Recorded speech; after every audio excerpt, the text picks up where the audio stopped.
عقیدت نشته دی هغې باره کې رب کریم فرمایي وللآخرة خیر لک من الأولى ای حضور اسلام مبارکه دا اوس چې کومه غټۍ سړی ده اوس چې کوم سهار ته بهتره وي ستا لپاره او د حضور علیه السلام چې کوم نورانیت دی هغه ضلعي سربراہ پولیس زه تاسو ته دا ویل غواړم چې موږ پولیس شب ورځ په دې کې کوشایي چې څونه جرایم پیشه ناصب دي د هغې موږ له خاتمه وکړو د دې خاورې نه او ستاسو د مال جان عزت حفاظت وکړو هغې لپاره زموږ ټیم زموږ ډي ایس پي صاحب ایس ایچ او صاحبان تمام پولیس نفري شب ورځ په دې کې لګیا ده خو دا هر څه ستاسو د تعاون نه بغیر ستاسو د مرستې نه بغیر ستاسو د ملاتړ نه بغیر دا ممکن نه دی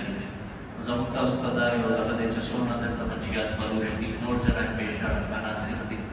د هغې خلاف زموږ د ملاتړ وکړئ چې ستاسو د جان مال عزت موږ یقیني کړو او بل یو څیز په دې نو خاص ځای لګي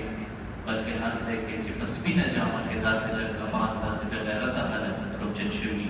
چې هغې معصومه ساده شریف خلک د خپلو پیسو نه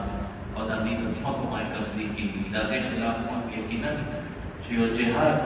اعلان کړی دی ستاسو مرسته او ستاسو په تعاون نه وي هغه ځای ته رسوي ډېره مهرباني ډېره مننه زه یو ځل بیا ستاسو